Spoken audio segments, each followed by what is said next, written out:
Hello everyone, Chobits here. Welcome to what I would like to call Chobits Class Academy. This is a new series that I've decided to start, which is meant to give a little insight on how to play our class most efficiently.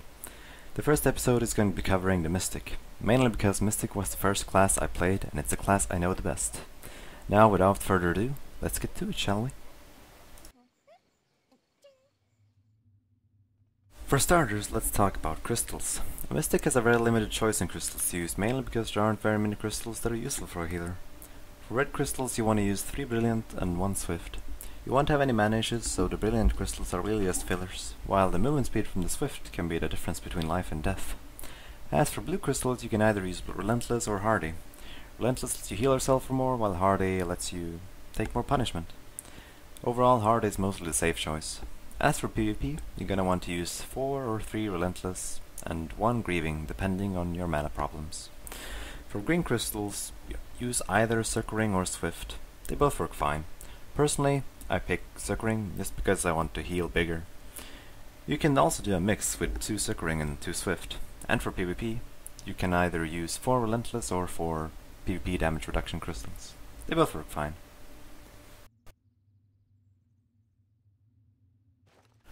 Also, don't forget to keep spare crystals with you, just in case you die and you need to replace crystals that you lost. Scrolls that you can use are either swiftness or carving.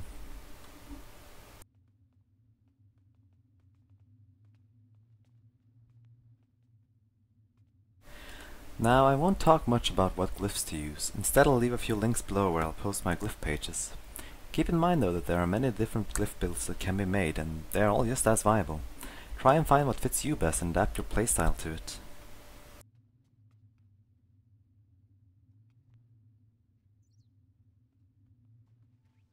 So let's talk about spells, and let's go a bit more in-depth into the Mystic class itself.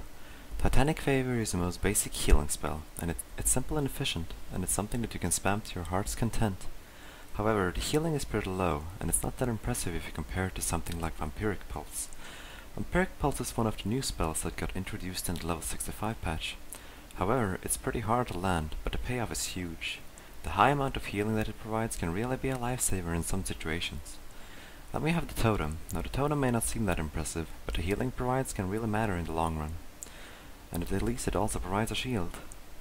Other than healing, you're also going to be cleansing, and for that you'll be using a Rune's Cleansing Touch, which actually got a huge buff recently.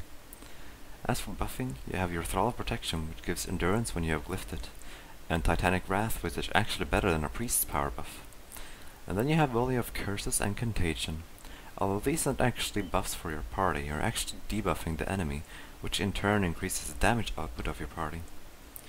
And then you have your basic knockdown ability, which is Metamorphic Smite.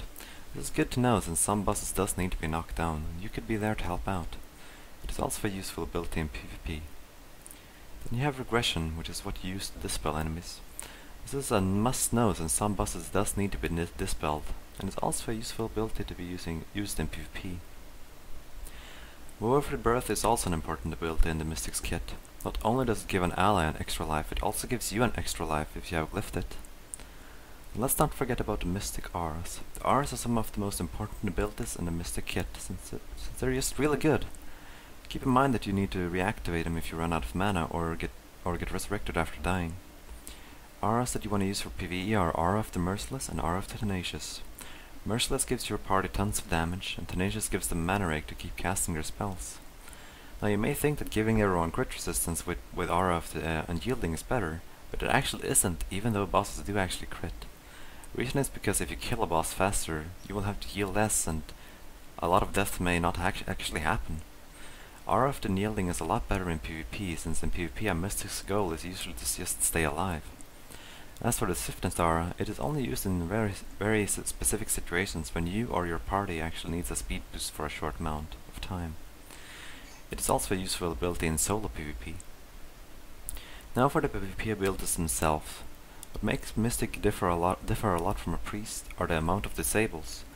Mystic has a lot more disables than a Priest does, with Mire, Fear, Stun, and Sleep.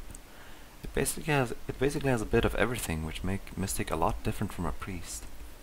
Last but not least, we have the Mystic signature abilities, a Rune's Vitae and a Rune's Tears, or like most people call them, blue balls and red balls.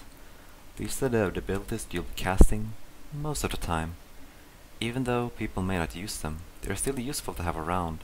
They are basically what you could call safety measures for situations when shit goes out of control. How to heal? A simple question that may not be so easy to answer. How do you actually heal as a mystic, or any healer in the matter? First of all, you have priorities. You need to prioritize some stuff over others. Now before a fight starts, make sure you make preparations. Buff people up. Drop tons of balls everywhere so that you can spend less time doing that when you're actually fighting.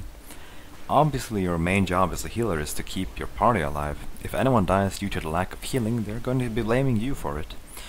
So what comes first is keeping your party alive. Which is actually not 100% true. Actually the one that absolutely have to be kept alive is you. Since you are the healer, you are the one that is most important. You should never ever put someone else's life before your own, since you can always rest people that die. If the healer dies though, the party dies. So the most important thing is to value your own life highly as a healer. People may die because of it, but they will die a lot more without a healer. Second on the list is obviously cleansing of harmful effects. But what comes first? Should you heal first or cleanse first? The correct answer is it depends. First, it depends on the situation of the fight. Second, it depends what the effect actually does. And third, it depends how low the player is. If someone can be kept alive, and you aren't putting your own life at risk, healing them is usually the best before cleansing. If players are at a reasonable amount of health, cleansing is usually the best. Overall, cleansing usually is the best, since it removes the threat completely, and doing so may stop damage from pouring in on the player. However, making sure you know what the effect does is important, since you do not want to cleanse something off that does something bad when it's cleansed off. And also, cleansing off stuff that is like not that important, like for example if an effect is slowing the movement speed by 10%, it's not that important to cleanse it off. You're just wasting your mana and people may die because of it. Third on the list is buffing, debuffing and dropping balls. Keeping up to date with your Titanic Wrath, Curses, Contagion and balls is obviously important. However, it is only something you should do on your free time. And what does that mean? Free time means you aren't doing anything else that is more important, such as healing, dispelling, cleansing, or avoiding some deadly attack. You should only do free time stuff in times when people aren't in danger of dying. Now, dispelling is also an important part of the healer's job. Knowing what stuff that needs to be and can be dispelled off is important.